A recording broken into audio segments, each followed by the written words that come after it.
वालेकुम। हम लोग आज स्टार्ट करने जा रहे हैं अपना लेक्चर, जिसमें हम लोग पढ़ेंगे हेट्रोजेनियस सिस्टम्स के बारे में, जिसमें हम इसको सिमुलेट करेंगे एटोमिटा का यूज़ करते हुए। इससे पहले हम लोग जो लेक्चर्स कवर कर चुके हैं, वो मैंने लास्ट वाला टॉपिक जो था सूडो रैंडम नंबर्स वाला, वो पूरे का पूरा कवर करवा दिया है। ठीक है, इसके अलावा हमने हेट्रोजेनियस सिस्टम से ऊपर तक जितनी भी आउटलाइन है वो सारी की सारी कवर कर ली है। अब सिर्फ हमारे पास जो टॉपिक रह गए हैं वो हेट्रोजीनियस सिस्टम वाला, और हमारे पास verification and validation of model और इसके जो सब टॉपिक्स हैं वो रह गए। तो हम लोग जल्दी से कवर करते हैं हेट्रोजीनियस सिस्टम्स हमारे पास होते क्या हैं। हेट्रोजीनियस सिस्टम्स के बारे में अगर मैं आप लोगों को थोड़ा ऐसे ही रैंडमली बताऊं तो हेट्रोजीनियस सिस्टम ऐसे सिस्टम्स होते हैं जो कि डिफरेंट कंपोनेंट्स के साथ जो है वो मिलकर बनते हैं। अगर हम इसकी सिंपल एग्जांपल लें तो अपने कंप्यूटर सिस्टम की एग्जांपल ले सकते हैं। अब कंप्यूटर जो है ये combination of software and hardware होता है। तो हार्डवेयर और सॉफ्टवेयर ऐसे कंपोनेंट्स होते हैं जो यूनिक होते हैं, यानी खुद में भी वो यूनिक होते हैं, और जब हम इनको कंबाइन करते हैं तो हमारे पास ये क्या बनता है, ये हेट्रोजीनियस सिस्टम्स बनाते हैं। Heterogeneous systems mean system that have different types or multiple components. These components are diverse in their nature, functionality and characteristics. यानी ये अपनी नेचर, अपनी फंक्शनैलिटी और अपनी करेक्टरिस्टिक्स में ये कंपोनेंट्स जो होते हैं, जो हेट्रोजीनियस सिस्टम बनाते हैं, ये जो है वो डाइवर्स होते हैं, यानी एक दूसरे से मुख्तलिफ होते हैं।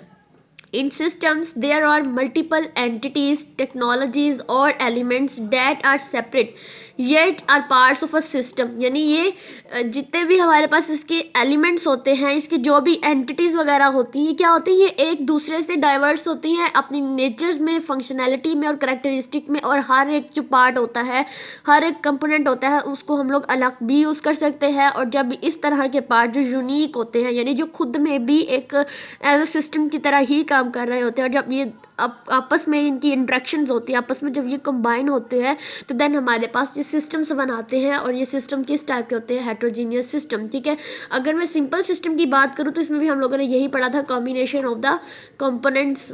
ठीक है, उसके बाद this mean that each component और unit is unique in itself, such as the combination of hardware and software in computer system are the combination of machine, sensors and human operators in manufacturing plants. यानी जो manufacturing plants होते हैं, इसके अंदर जो machines होती है, जो सेंसर्स होते हैं, जो ह्यूमन ऑपरेटर्स होते हैं, ये जब कंबाइन होते हैं तो पूरा पूरा मैन्युफैक्चरिंग सिस्टम बनाते हैं, और इस सिस्टम को हम क्या बोलते हैं, हेट्रोजीनियस सिस्टम। और इसकी एग्जांपल भी है। ठीक है, इसके बाद हम लोग in this system different components work together and from their interactions and coordination and overall functionalities emerge.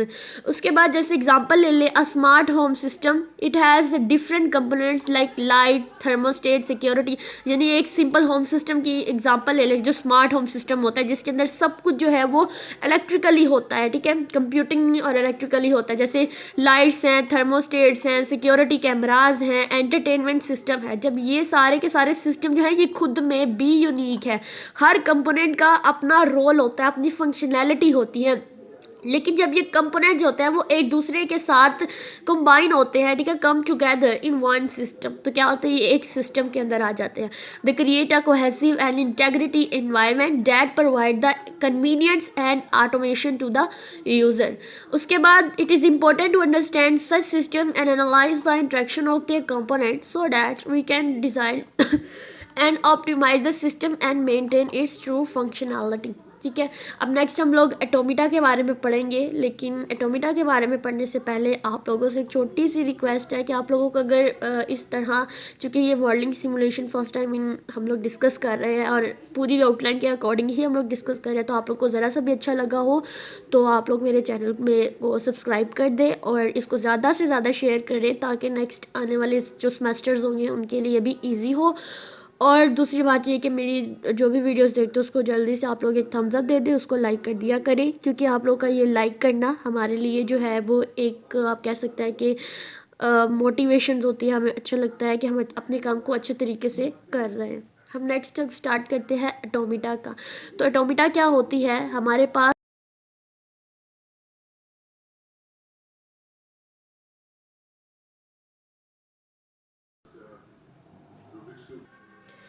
Next हम लोग पढ़ेंगे एटोमिटा का यूज़ करेंगे हम लोग, ठीक है, सिमुलेट करेंगे हम लोग हेट्रोजीनियस सिस्टम्स को। तो एटोमिटा क्या होता है, सबसे पहले इस चीज़ को हम लोग समझ लेते हैं। एटोमिटा जो हमारे डिस्क्रीट सिस्टम्स होते हैं उनमें जो मैथमेटिकल मॉडल्स होता है उसकी एक टाइप होती है। There is a set of states, there is a set of inputs, the transaction that happen between states based on the inputs, and then there is also a set of atomic outputs. यानी इसके अंदर जो है वो हम लोग एटोमिटा में क्या चीज़ों पर फोकस करते हैं, सबसे पहले सेट ऑफ स्टेट्स होनी चाहिए, यानी जो इनपुट्स हम लोग, फॉर एग्जांपल हम कह सकते हैं कि हमारे पास कार जो है, यानी ट्रैफिक सिस्टम के एग्जांपल ले लें, इसमें जो कार्स हैं वो क्या है, वो इनपुट है। अब जो कार मूव कर रही है वो हमारे पास क्या होगी, वो स्टेट्स होगी। और कार जो है ट्रांजिशन क्या होगी, जो स्टेट और इनपुट्स के दरमियान में जो चीज़ें हैपन होती है। यानी अगर देखें एक कार है तो इसमें मूव करना है तो कार मूव किस तरह से करेगी, इस ट्रांजिशन में हम लोग क्या देखेंगे कि रोड के ऊपर कार मूव कर रही होती है। तो ये जो रोड है अगर तो ये बिल्कुल क्लियर है तो हमारा जो कार होगी वो क्या होगा, वो फॉरवर्ड मूव करेगा, ठीक है। यानी ये क्लियरली हमारे पास, अब अगर हमारी रोड बिल्कुल क्लियर है तो हमारी जो कार है वो बिल्कुल फॉरवर्ड मूव करेगी। और ये हमारे पास स्टेट और इनपुट्स के दरमियान में हैपन हो रही है ये चीज़, तो इसको हम क्या बोलेंगे, ट्रांजिशन। उसके बाद there is also a set of outputs, तो हमें सेट ऑफ आउटपुट्स भी चाहिए होते हैं इसके लिए।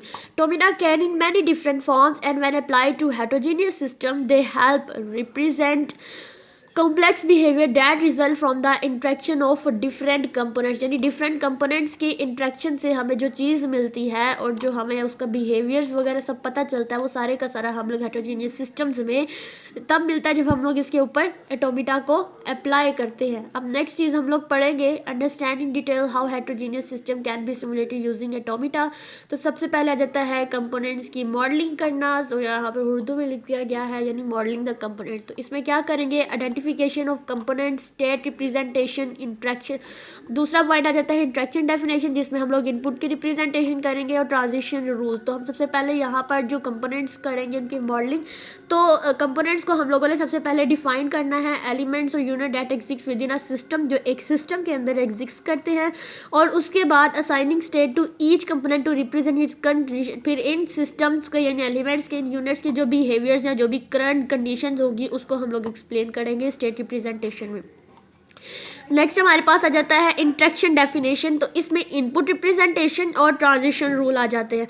तो इनपुट रिप्रेजेंटेशन यानी जो जो हम लोगों ने इनपुट्स लेनी है और किस तरह से ये कंपोनेंट्स होते हैं आपस में इंटरेक्ट करेंगे, इस चीज़ जो पॉइंट आता है वो हमारे पास आउटपुट डेफिनेशन आ जाती है। यानी उससे ट्रांजिशन होने के बाद जो हमारे पास आउटपुट्स आती है, इनपुट से ही हम लोग उसको डिटरमाइन करते हैं, तो वो आउटपुट डेफिनेशन आ जाती है। इसके बाद अगर हम लोग बात करें तो इसमें जाता है एटोमिटा टाइप्स फॉर हेट्रोजेनियस सिस्टम। इसकी टाइप्स आ जाती है जिसमें फाइनाइट स्टेट मशीन्स आ जाती हैं, सेलुलर एटोमिटा आ जाता है, एजेंट बेस्ड मॉडल्स आ जाते हैं। फाइनाइट स्टेट मशीन्स वो होती हैं जिनमें हमारे पास इनपुट्स जो होती हैं, नंबर ऑफ स्टेट्स और जो ट्रांजिशंस होती है इनपुट्स और इनमें जो कंपोनेंट्स होते हैं वो फाइनाइट नंबर होते हैं, यानी उनकी एक लिमिट होती है। सेलुलर एटोमिटा की बात करूँ तो specially distributed system where components interact locally, जिसमें हमारे पास जो कंपोनेंट्स की इंट्रैक्शंस होती है वो लोकली होती है, जैसे सिमुलेशन ऑफ ट्रैफिक फ्लो और सेलुलर ग्रोथ, इनमें हमारे पास लोकली इंट्रैक्शंस ही होती है, ठीक है। उसके बाद एजेंट बेस्ड मॉडल की बात करें तो हमारे पास एक एजेंट होता है या फिर हमारे कंपोनेंट्स होते हैं, उनके जो भी रूल्स होते हैं, जो बिहेवियर्स होते हैं, उनकी जो भी इंट्रैक्शंस होती है उन सबको रिप्रेजेंट करते हैं एजेंट्स बेस्ड मॉडल, जिसमें हम बात कर सकते हैं कि ये सोशल साइंस, बायोलॉजिकल, इकोनॉमिक्स के लिहाज से यूज़ किए जाते हैं। फिर उसके बाद इसमें सिमुलेशन का प्रोसेस आता है। सबसे पहले हमने इसको कोई ना कोई सिस्टम को, कोई ना कोई कंपोनेंट जो है वो इनिशियल करना होता है, यानी उसको स्टार्ट करने के लिए हमें इनिशियलाइजेशन करनी पड़ती है। उसके बाद आइटरेटिव सिमुलेशन, यानी हमें फिर उसको देखना है कि कितने नंबर ऑफ स्टेप तक, कितने टाइम तक जो ये स्टेप्स होते हैं वो चलेंगे, इनपुट चेंज होगी, कब हमारी अपडेटिंग होगी, किस तरह से हमारे ट्रांजिशन रूल्स होंगी, आइटरेटिव सिमुलेशन में आ जाता है। उसके बाद ऑब्जर्वेशन एंड एनालिसिस, यानी monitoring and recording the system behaviours और इमर्जिंग द प्रॉपर्टीज़, यानी जो भी हमारे पास जो रिकॉर्डिंग हो रही होगी, कोई जो चीज़ हमने मॉनिटर कर रही होंगी, उनके सारी प्रॉपर्टीज़ को इमर्ज करना। फिर लास्ट 5 वाला जाता है चैलेंजेस एंड कंसीडरेशन, जिसमें कम्प्लेक्सिटी मैनेजमेंट, यानी हम हमारे कंपोनेंट्स इनके दरमियान में किस किस्म की इंट्रैक्शन हो रही है, तो जो भी कम्प्लेक्सिटी होती है इसको हैंडल करने के लिए हम लोग यूज़ करते हैं। उसके बाद parameterisation, accurately assigning parameters and rule to mimic real world behaviours, validation and verification हम करेंगे, लेकिन उसके लिए हम जब नेक्स्ट डिटेल में पढ़ेंगे तो वहीं पे हम लोग इसको क्लियर कर लेंगे। उसके बाद एग्जांपल देखिए, यहाँ पर इमेजिन कर लें कि आपके पास ट्रैफिक सिमुलेशन सिस्टम, ये वही एग्जांपल है जो मैंने आप लोगों को समझाई है सेट ऑफ स्टेट वगैरह में। तो आप लोग इसको एक दफ़ा से रीड आउट कर लेना, इंशाल्लाह आपको ये चीज़ें जो है वो कवर हो जाएंगी। तो आप लोगों ने ध्यान से इसको कर लेना है। तब तक के लिए मुझे दीजिए इजाज़त। अल्लाह हाफिज़।